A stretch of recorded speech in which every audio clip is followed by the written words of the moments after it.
Jadi sesuai dengan vote, saya biasanya kan tayang podcast jam 7 dan harusnya hari ini jam 7 malam tayang podcast dari Sahara. Dan sesuai dengan janji saya tadi, karena sudah lewat dari jam 6, vote-nya banyak yang tidak mau tayang, maka hari ini saya tidak tayangkan sesuai dengan janji saya. Boleh, Chen, silakan. Selamat sore, Assalamualaikum.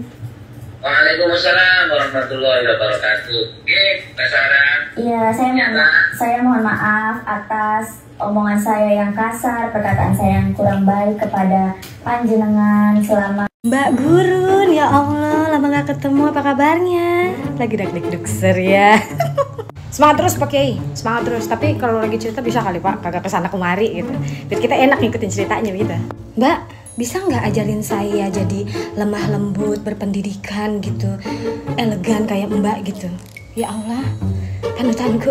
Lurah Merjosari Muhammad Saiful membantah bahwa pihaknya melakukan pengusiran terhadap Yaimim dan juga istrinya. Menurut Pak Lurah, Yaimim dan istrinya ini tidak diusir, melainkan keberadaannya ini ditolak oleh warga sekitar. Hingga untuk saat ini sebenarnya warga tidak melakukan pengusiran maksudnya, tapi penolakan terhadap masuknya Pak Mim ke menjadi warga RT 09 RT 09. Jadi itu bukan diusir ya Pak? Ya, tidak diusir, maksudnya penolakan gitu, untuk masuk menjadi warga RT 9 RT 9. Karena Yaimim dan istrinya ini adalah warga pendatang. Mereka baru menempati rumahnya sekitar bulan Maret 2025. Jadi KTP-nya itu belum Merjosari, masih domisili yang lama. Pak Mim ini kan bukan warga kami sebenarnya. Pak Mim itu warga Kelurahan Karangdesuti. Kami warga Karangdesuti, kemudian akan masuk ke Kelurahan Merjosari.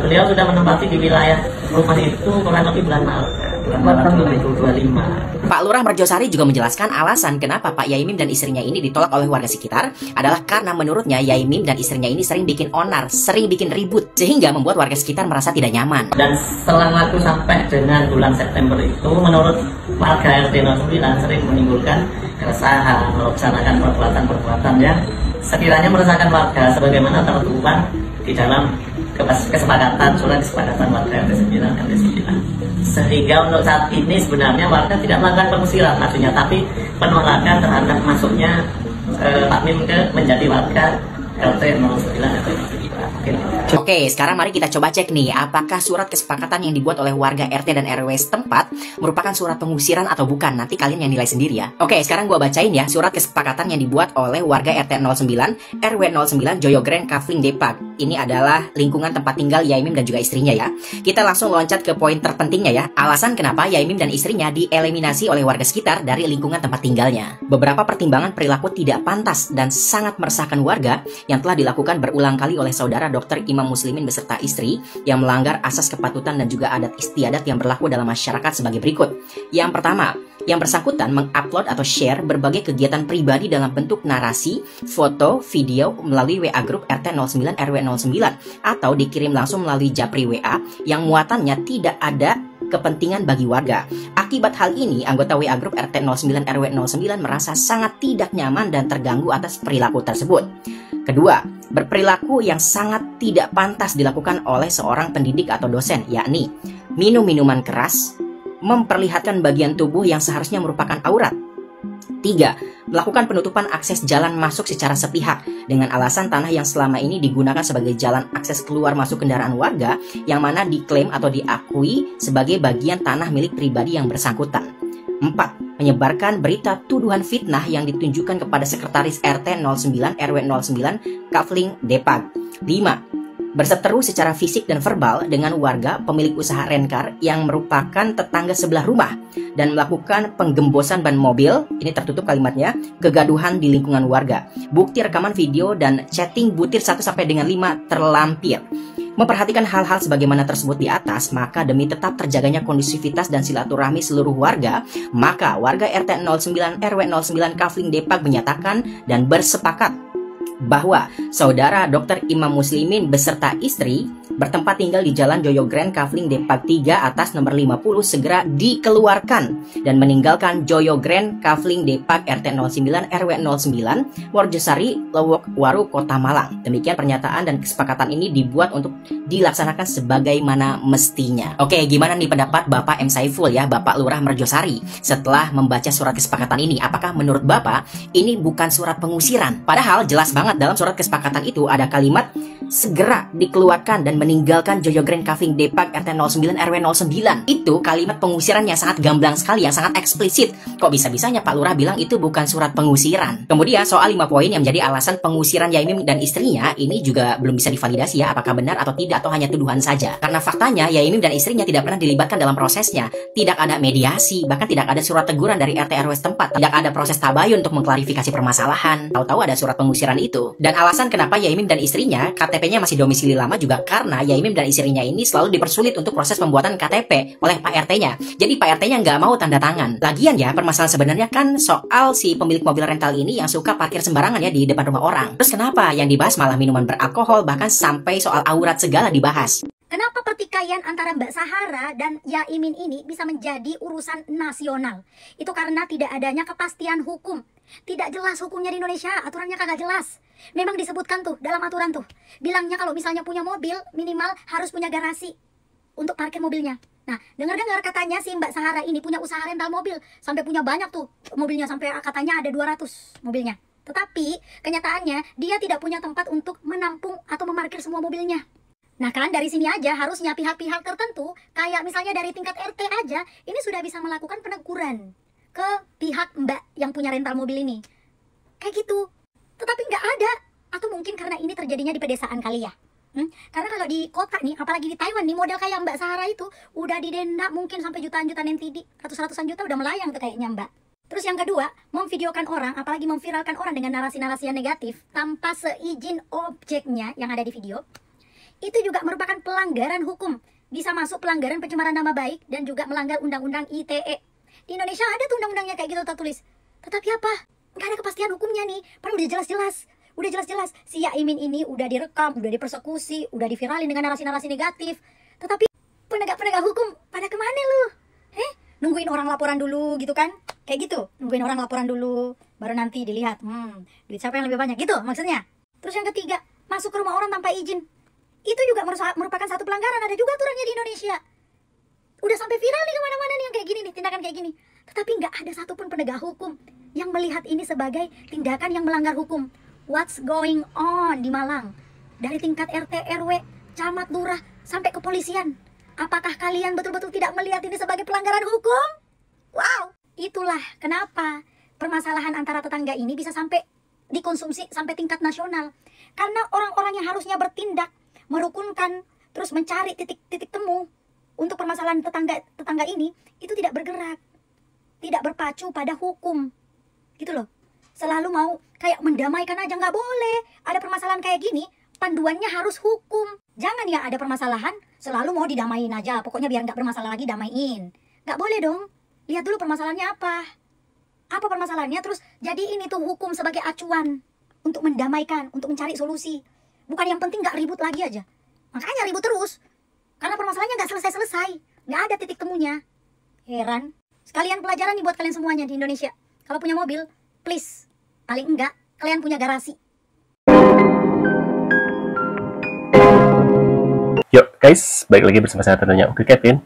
Nah ini masuk lagi segmennya Kiai Mem dan Kiai Mim ya. Maaf, Kiai Mim vs Sahara guys ya. Nah ini ada langsung ya klarifikasi dari Lurah ya Merjosari ya, buka suara nih ya, terkait saat isu pengusiran Kiai Mim ya. Beliau membantah ya, katanya tidak pernah mengusir guys. Nah kira-kira seperti apa ya komentarnya? Yuk langsung kita klarifikasinya, maaf. Yuk langsung kita simak bareng-bareng, nanti kita reaction juga ya video ini guys. Ya agar Pak Mim suaranya kurang jelas meninggalkan tempat kan gitu ya. Namun sebenarnya setelah kita konfirmasi ke ketua RT, ketua RW itu, Pak Mim ini kan bukan warga kami sebenarnya. Pak Mim itu warga Kelurahan Karangkesuki. Pak Mim warga Karangkesuki, kemudian akan masuk ke Kelurahan Merjosari. beliau sudah menempati di wilayah rumah itu kurang lebih bulan Maret 2025, dan setelah waktu sampai dengan bulan September itu menurut warga RT 09 sering menimbulkan keresahan, melaksanakan perbuatan-perbuatan yang sekiranya meresahkan warga sebagaimana tertuang di dalam kesepakatan surat kesepakatan warga RT 9 RW 9. Sehingga untuk saat ini sebenarnya warga tidak melakukan pengusiran maksudnya, tapi penolakan terhadap masuknya Pak Mim ke menjadi warga RT 09 RW 09. Oke. Jadi itu bukan karena dia bukan warga sana asli. Warga Kelurahan Karangbesuki. Tapi itu rumahnya, Pak? Memang rumahnya. Tanah itu tercatat milik Ibu Rosida, istrinya Pak Mim. Tapi apakah secara hukum sah, Pak? Secara hukum ya, kan itu rumahnya. Kalau secara hukum memang tidak diperbolehkan, artinya itu tanahnya beliau, hanya beliau untuk tinggal. Tapi ketika dia menempati sebuah wilayah RT RW, beliau kan harus patuh terhadap aturan RT dan RW. Dan warga merasa bahwa selama ini yang dia lakukan tidak sesuai gitu, seperti yang tercantum dalam kesepakatan Pak RT gitu ya. Ada di situ ada 5 poin. Waduh. Ngasih. Ini siapa? Uang, Pak. Uang apa? Entah, berarti katanya tuh menurut pendapat tadi ya, Bapak yang barusan itu kelurahan itu Pak Mim ini, Yai Mim itu bermasalah gitu ya orangnya, makanya warga menolak gitu ya. Nah, ini ada beberapa lagi nih terkait momen KDM diberi uang dosen dari Jawa Timur ya.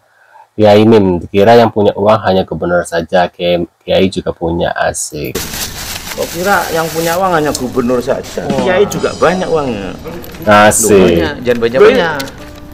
Tuh, satu aja udah. Udah satu yang banyak. Udah jangan satu aja. Suge ya? Suge. Ya wis dong. Oke. Tak kena uang ya. Tadi tak kasihkan bayi. Nanti bagi terus 75.000, 75.000. Jangan tuh bupati. Oh, betul. Maaf. Bupati jangan duit akeh. Oh, akeh. Duitnya banyak. Biarlah kebenaran menentukan jalannya. Nah, biarlah kebenaran tuh Agil tuh langsung ya. Tenang. Agil dicari netizen, ya Allah. Itu kok berasa kayak artis ya? Jadi Mbak Sarah dengan pakaian minim. Nih, begini awal mulai konflik Yai Mim ya, ex dosen UI Malang dengan Sahara ya. Tuh, oke, jadi Mbak Sarah dengan pakaian minim katanya. Keluar bersama dengan Agil dari rumah, satu rumah, di saat Pak Sofyan Agil tidak pulang. Oke. Jangan pikiran macam-macam ya. Memang pikirannya bukan macam-macam, jangan pikiran disusul berikutnya namanya Agil, drivernya sama. Kayak kamunya, saya menduga kayaknya pengaruh minum apa ngamuk nggak terkontrol ya. Sama pakai celana pendek. Itu kan mobil itu diinjek gasnya ada gitu. Itu kan mobil yang punya rental itu yang betul. Tetangga itu merasa kaya pakai mobilnya, marah-marah gitu. Jadilah keluar pakai celana pendek itu. Waduh, maksudnya Agil ya, supirnya ini tuh suka ya gitu-gitulah guys ya, minum ya. Suaminya ditelepon, datang suaminya, marah-marah, waktu gerimis ya. Saya main tahu ya sejak kemarin saya tidak tidur gitu. Pokoknya logatnya semacam itu. Waduh. Terus tadi yang video pertama ada bilang pakai baju minim, terus keluar bersama supir. Tapi jangan mikir yang macam-macam ya.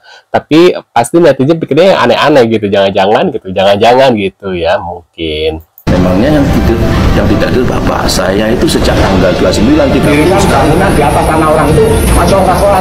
Nah, ini Yai Mim menjelaskan kepada Sahara dan Sofyan ya bahwa tanah Rosida diwakafkan untuk jalan umum, bukan untuk parkir mobil, apalagi kandang 39 di atas tanah orang itu masih ongkos sekolah loh Pak katanya. Taman model. Ini tanah untuk aku wakafkan untuk jalan. Tanahnya tak wakafkan untuk langsung. Sampai lewat, orang di atas oleh lewat. Enggak ngomong sembarangan. Waduh. diusir orang daftar. Nah, ini ada makin disorot media ya. Yaimim menceritakan tentang Agil dan Sahara serta podcast Sahara tidak tayang di Sumargo ya. Artinya apa? Berarti kayak ada akunnya gitu ya, Romo ya? Ya iya gini, jadi gini, ada yang cerita sama saya 3 orang. Gimana ceritanya itu? Jadi yang dari Al-Um misalnya cerita, gimana kan ceritanya kok pada nuduh saya itu? Begini loh, Yai. Apakah jangan-jangan ya? Waduh, ceritakan tentang Agil dan Sahara ya. Tadi awal tuh katanya pakai baju minim, terus keluar barak. Waduh, apakah ada suaminya di dalam rumah? Saya hanya diundang, tahu-tahu disuruh tanda tangan. Jadi daftar hadir itu bukan. Berarti mereka itu nggak tahu daftar Nggak tahu, itu lembaran yang menyiapkan Pak Sofyan dan Sahara. Lembaran itu yang diupload Pak Yai di medsos itu, kami nggak tahu itu. Waduh, guys ya. Intinya mah kalau kita pengen punya mobil itu minimal tuh punya garasi ya. Jadi ketika mau menyimpan mobil itu mobil itu bisa simpan di garasi kita sendiri, tapi nggak harus nyimpan di rumah depan tetangga gitu guys, karena kayak gini jadinya ya, gaduh ya. Jadi kalau kalian mau beli mobil tuh yang penting itu adalah punya garasi dulu lah ya, rumah ya. Setidaknya kalau mobil-mobil juga yang kira-kira masuk ya, jangan terlalu besar juga gitu. Kalau memang rumahnya kecil atau masuk yang kecil, ya beli mobilnya yang kecil saja gitu guys.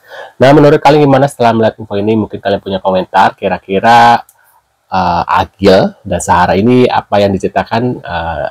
Mungkin banyak netizen yang menduga-duga gitu, jangan-jangan gitu, jangan-jangan kayak Sahroni dan Nova gitu ya, gosipnya seperti itu. Nah, mungkin kalian punya komentar atau reaksi bisa tulis di kolom komentar. Terima kasih sudah hadir dan kita akan bertemu lagi di video selanjutnya. See you guys.